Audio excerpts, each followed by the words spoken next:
And now, a Hallmark Channel feature presentation. Well, welcome back. A few of you tuned in for the last one. I figured, this is the thing with this, when I start to do this, I have viewers that come and go. I don't have a whole lot. Like I said, I just do this for kicks and whistles and just as a hobby. So,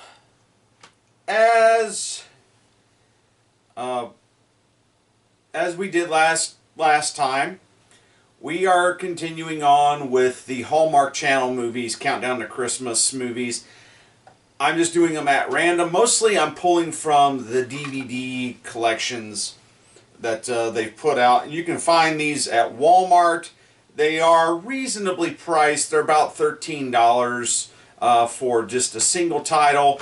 And they have the multiple movie collections, which are variable. And of course, that's the thing with those is I noticed that you have to check and see if like if you have any of the single titles, you may be double dipping, and so on and so forth. So today we're going to get through a couple of them. So this one I have not seen. I got this one, I believe, last year. Of course, like the ones that they come out with this year that play live on television, they will come out on DVD next year. So it's kind of like that's how it works. And of course, they have their own streaming service, Hallmark Plus, if you prefer to go that way. And as far as I know, it's $8 a month, which is, for a streaming service, that's quite cheap. And of course, breaking news just yesterday, they just announced this, that Netflix has won the bidding war with Warner Brothers, and so everything Warner Brothers eventually will go to Netflix. That means, I know that's not Hallmark related, but this is the way the things are going. And if you're a physical media person like me, that's not good, because, or even with the movie theaters, that's it's going to kill the movie theaters, because Netflix has made it clear that they are not focusing on movie theaters, theater exhibition. So, and that kind of worries me. I think there needs to be a little bit more pressure onto Netflix, say, but we can't do that because, because Netflix is definitely a home video service, okay? The same as Hallmark Channel is with their movies, bringing them out onto DVD. So Hallmark Channel movie it's never been in a theater. It's never going to be in a theater. It's been broadcast live on their channel, yet they're bringing it out. They release it out onto DVD, and they are not rated, but they are, well, they are rated, but they are TVG for the most part. Besides them going woke, there is no foul language or anything sexual, other than maybe an orientation thing. But that's a different discussion for another time. So for today, of course, you may have seen my case, maybe not because of the glare. This one today, at this point in time, we're going to look at is Never Been Kissed. I got this one last year. Have not watched it, so I'm watching it. If you watch this with me, so I've never seen this, so I'm going in cold with the majority of these. I'm experiencing it the first time. This is I wish I had like the proper setup to maybe next year to possibly do a live reaction video. Who knows, maybe I'll set up a Patreon thing where I finally give into that, and because it's not just like I said with the whole Netflix Warner Brothers thing, it's everybody. There's all kinds of things. I almost had a job, part-time job lined up at a radio station, but I found out that a local college, local evangelical Christian college, has purchased that station to include it as part of their, and this is a big, in this Midwestern area, it's a big family of Christian programming that they broadcast to, and they broadcast simultaneously to multiple stations all over the between Ohio, Indiana, and Michigan. So, but that being said, I'm a believer myself, and so I'm just believing that God closes doors just to open up another door. Maybe He closed it before it was going to happen, and He knew something was going to happen. So,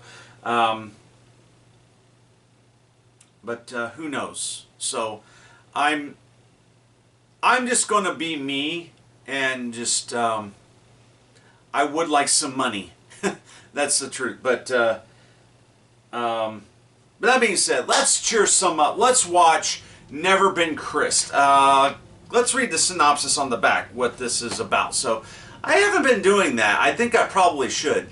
Now, little side note here: if you get the multiple collection DVD sets, they don't have synopsis. It just tells you what's the films that's included. But this is the single DVD case. They actually have these on Blu-ray too, but I've never seen them available anywhere. Mostly the DVD, but that's okay. I'm content with just these being on DVD, even though these are shot in high def. But anyway, so the synopsis for Never Been Christ on the back. Home for the holidays, best friends Naomi and Liz reconnect with high school crush Chris Silver. A complex love triangle forms, forcing them to take stock of their lives and find the true value of friendship. So, let's see how this plays out. Film stars... okay, there's a ton of co-producers on. Janelle Parrish, Tyler Hines, Pascal Kipnis. I'm sorry, I'm butchering a name. I'm sorry. I am so sorry. I am bad with reading some of these people's names. They're wonderful people. I'm not doing this on purpose. Trust me. I have flaws. I'm sorry. Janelle Parrish, Tyler Hines, Pascal Kipnis. I am so sorry again. This one is directed by Jeff Beasley. From 2023, it is Never Been Christ. So let's watch. So that was Never Been Christ from 2023. Yeah, 2023. And so this story was kind of a meh one. This was kind of a girly meh one. The whole story revolves around these two friends that grew up together, Liz and Naomi, and they are both, as they grew up, they became entrepreneurs. They created this social media app for best friends. It's not necessarily an online dating thing. It's just people meeting up for friends and basically it was basically a social media thing. And they one convinces the other to finally come home for the holidays. Now Liz, her family is Jewish. Naomi is obviously we assume of Christian denomination because it celebrates Christmas. And so, but Liz keeps going back to her family, and it's so they're giving Hanukkah gifts, and they light the menorah, and so on and so forth. But both of these women, again, grew up together, and so they go back. So it's at their hometowns, and everything they've done together. They live right next door to one another. I mean, they've essentially become like sisters, and so they decide to go out to celebrate. Of course, coming back home from California, they eventually run into some old high school friends, and it ends up turning into being a unofficial high school reunion. And but there was one guy whom all the girls had a crush on, by the name of Chris. And so these two women, Naomi and Liz, were the only ones who did not date him. They never went on a date with him, but until they moved back home. So they eventually go out on dates with him. At first it starts off they date him together, but then eventually Chris starts taking a liking to Naomi, and Liz becomes more and more popular with the high school crowd, and is hired to she's hired to choreograph a winter formal recreate a winter formal high school dance, basically like a prom for the adults type of situation. And they call it the snowball, or something like that. It's something winterly formal themed in terms of a school dance.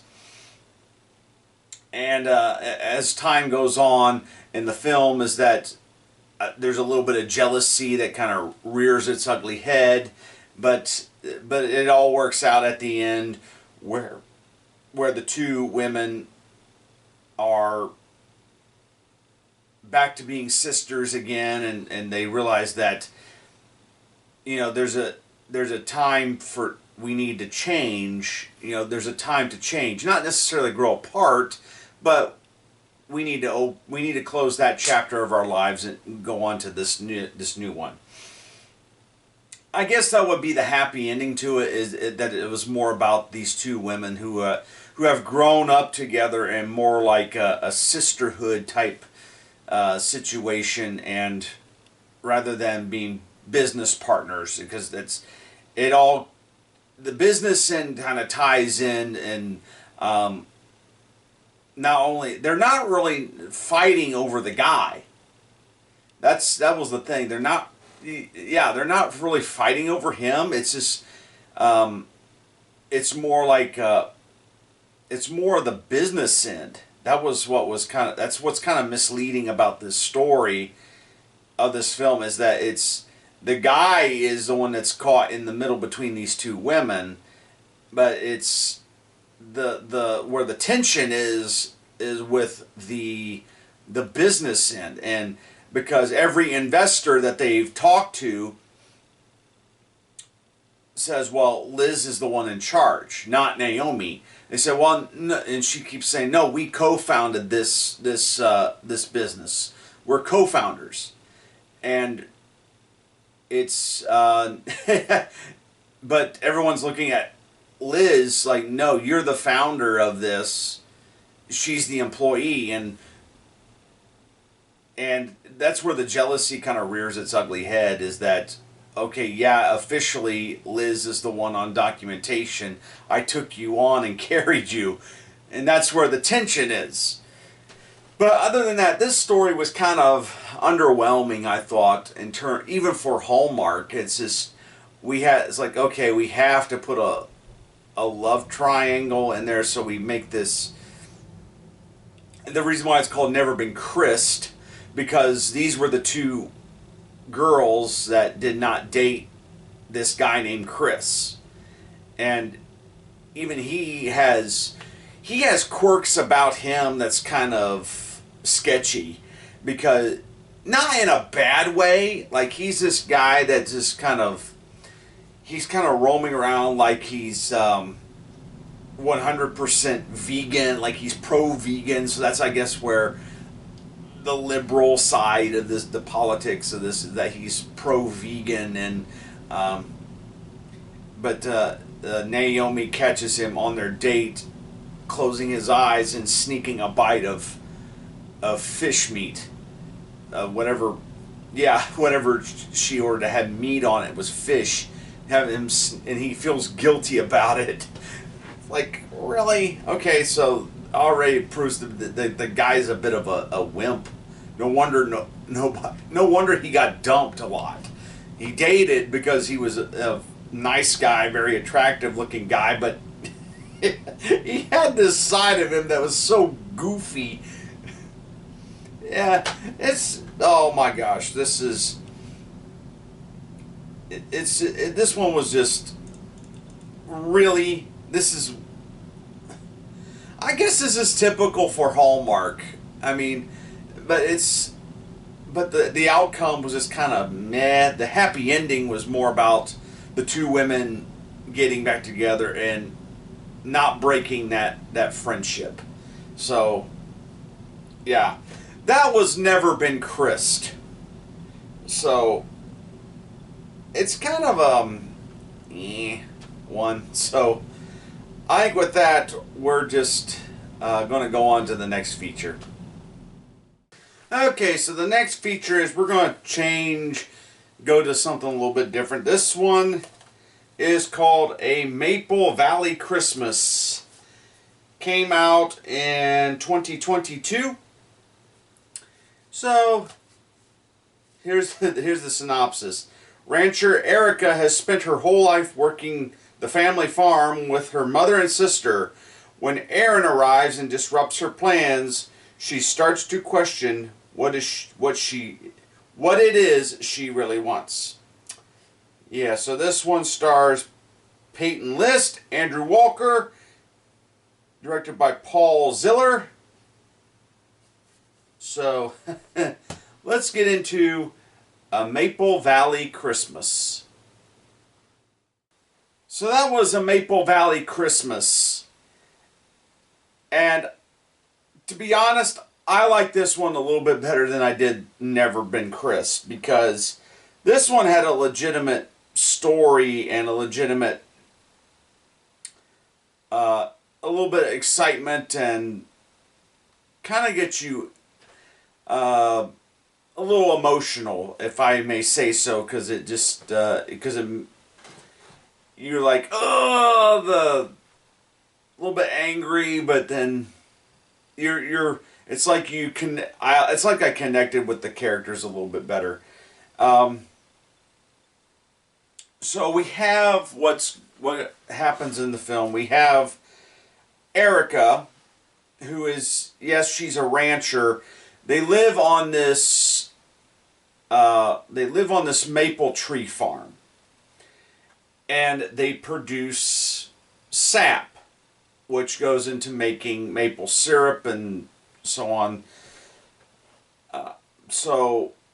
And their next door neighbor, who owns the inn, is wanting to sell and get out of the business. He's wanting to sell his inn and just get out of the business, and he's placed the property on the market for so much. They never disclose how much. And there's this real estate company that wants to buy it and turn it into something that would go against maybe not, maybe so, but they never really specified. But he turned it into like a real estate development deal. But the ranchers, Erica, she wants to buy the property and expand the farm, the maple tree farm. And of course, her mother has found a new boyfriend and is wanting to move to Italy with him because he's an Italian man. So she's wanting to turn the farm over to her daughters, Erica and her sister. So here comes this guy by the name of Aaron, who's with the real estate company. Now he is just on a trip to Aspen, but he's asked by his dad, who owns the real estate company, to stop by and inspect. And he begins to hang around the farm. And so he meets Erica. They develop a little bit of a relationship. And there's tension there because it keeps getting brought up that Aaron is there to place a bid on the property next door, which they want. And then there's also the sister who is the partner. She doesn't want to buy it because it's against her wishes. She doesn't want it. And she's looking at how much more it's going to cost to run everything, and of course you got to pay staff. And so the whole movie goes back and forth and between should they buy it, who's going back and forth, who's going to buy the property. And the real estate owner, the dad, Aaron's dad, shows up because he's willing to aggressively purchase this property. But then you realize that because he's the dad is wanting to do the same thing to Aaron, which the mother has done to the daughters, is hand the property over to them. But the company, he wants to hand over to his son, and the son doesn't really want it. But at the end, it all kind of works out because there's a little bit of a message of we can't be so selfish with why you want to be so selfish with decision making. And and it goes on both families. You have the father and son that's going at it, and then you have the sisters going at it on the farm. So it's really a lesson with them that about why be selfish, and why you got to be careful about putting yourself first. And this, like I said, this story was a little bit better story to get behind because there was also the two, Aaron and Erica, falling in love too, which is usually these Hallmark movies. But yeah, this one was a little bit better story. Now this one in particular they say it's Hallmark Channel, and it's part of the countdown to Christmas. But if you know anything about Hallmark Channel, it's not just one channel. It's a series of channels. So there's this is the Hallmark Channel, and then there's Hallmark Movies and Mysteries Channel. And this was a part of the Movies and Mysteries Channel. And there's also Hallmark Drama and I forget what else, but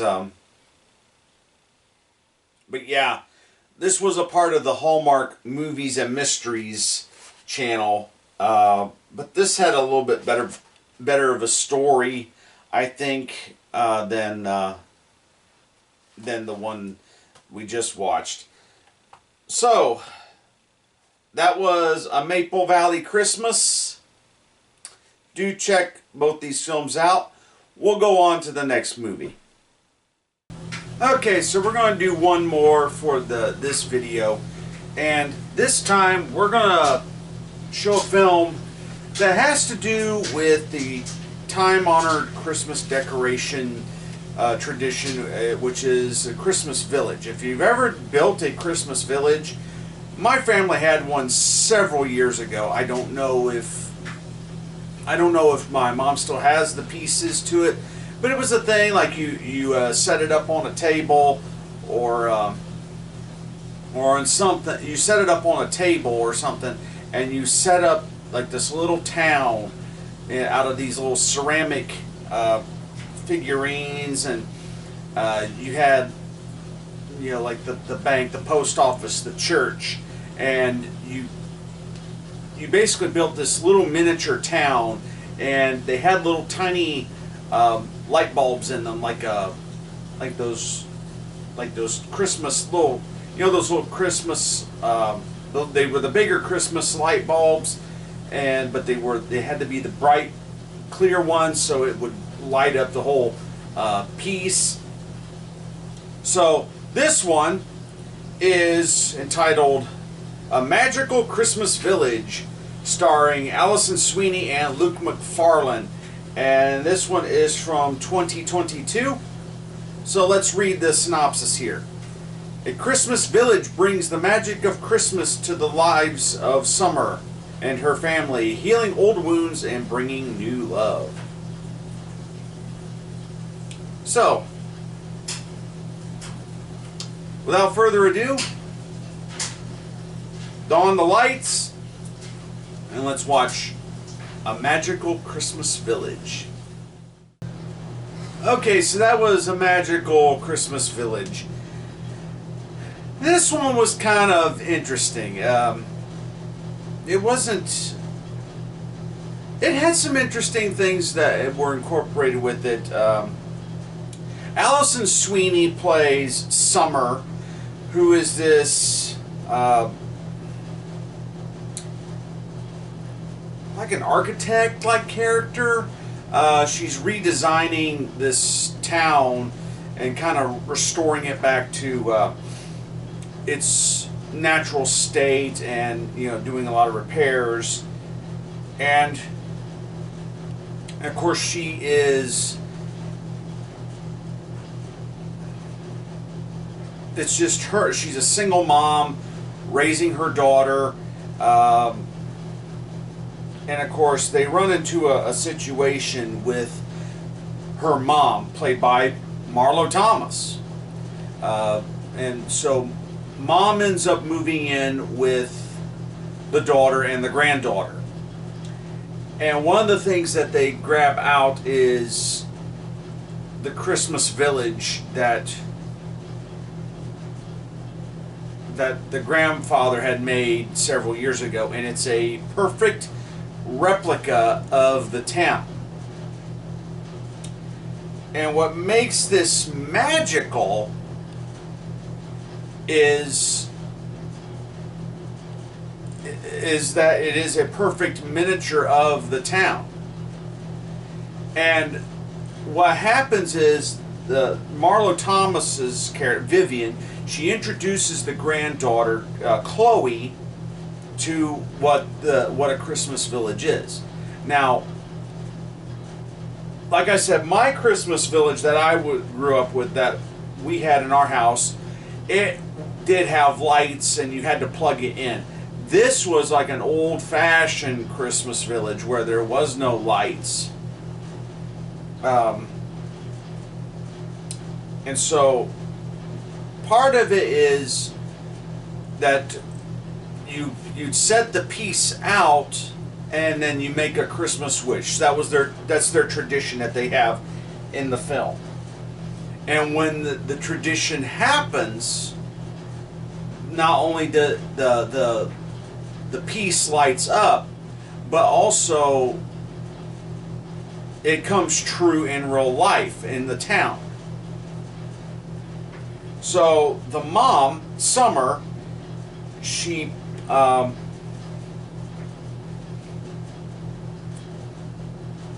is, again, single mom, and she runs into Luke McFarlane, played by whose name is Ryan Scott in this. His name is Ryan, and he's a recently divorced guy, no children, and he's responsible for the village's toy drive. But Summer and Ryan end up falling for each other, and this is kind of where the magic is. Also, is that when it happens in the Christmas Village miniature, it happens in real life. And so Chloe, the daughter, she has set apart two pieces of people, one that represents a man, one that's a woman, and that ends up being her mother and Ryan, to meet at these certain places. And so she takes them both and puts them in like the skating rink, and then just when that happens, Ryan has this idea of, hey, he asks Summer, hey, would you like to go skating? So it's kind of a sweet little magical tale. And of course there is a little bit of a situation with the mom. Do they think that Marlo Thomas, do they think that she's gone off the deep end? And because the daughters, Summer and April, have discovered that she quit paying on the house. She hasn't been paying her bills, and so she gave the house up. And so there's the family thing, but also has the romantic portion, where the Ryan and Summer falling in love, but also the magic element with the Christmas village that is being placed onto the table, and it's a big Christmas village. That was the other thing with these things. If you've ever done one, they can be big. And not only that, if you ever do one, they are expensive pieces. I looked just last year. Each individual piece was like a ridiculous amount of money. It was like, but these are legit ceramic pieces, and the best, if you're going to do one, the best time to get them would probably be out of season. If you do one, wait until the day after Christmas, to when the stuff gets started to be marked down, and so that they get rid of it. So the stores will get rid of it, or wait until like summer or something like that to maybe buy it online or something like that. But yeah, this is it kind of had a. This reminds me of another movie. I can't think of it off the top of my head. That involved a miniature. It reminded me something similar like that. It's almost, it's not Beetlejuice, but I don't know why. It reminds me of something else. Like I said, in the last video, is that sometimes Hallmark will take an existing movie and they will rewrite it in such a way that you don't think of what it is. Like they'll disguise it, but like this kind of reminded me of a different movie that involved a miniature and magic. Like I said, it's not on the level of Beetlejuice, But there's something else that was a popular movie, I'm thinking, that had the idea of a miniature, like, Christmas theme, or I don't know. It's just, but like, yeah, it just kind of reminds me of something else I've seen before. I just can't put my finger on it, if you know what I mean. But yeah, this one's it's a decent one. I think the love story's kind of whatever. I mean, I'm more concerned about. I'm more. I felt I was more concerned in this movie about what mom is the mom, Marlo Thomas. I was more concerned about what she was doing rather than the romance between Sonny and Ryan. And of course, Allison Sweeney. She's been in a ton of things. She's originally on. She was a regular star on Days of Our Lives, and she was the host of The Biggest Loser for several years. But this was a film she made for the Hallmark Channel, and of course Marlo Thomas, her father is. Of course, you see her all the time now with continuing her father's legacy with St. Jude's. So, but yeah, that was A Magical Christmas Village. Well, that just about does it for this video. So I'm going to stop this and just end it right here. Tune in next time. We'll have some more Hallmark Christmas goodies. Just kind of shoveling through that syrup, if you will. And then again, you could check out the actual what they're airing right now. Of course, there's new movies all the time, and so from me to you, see you later.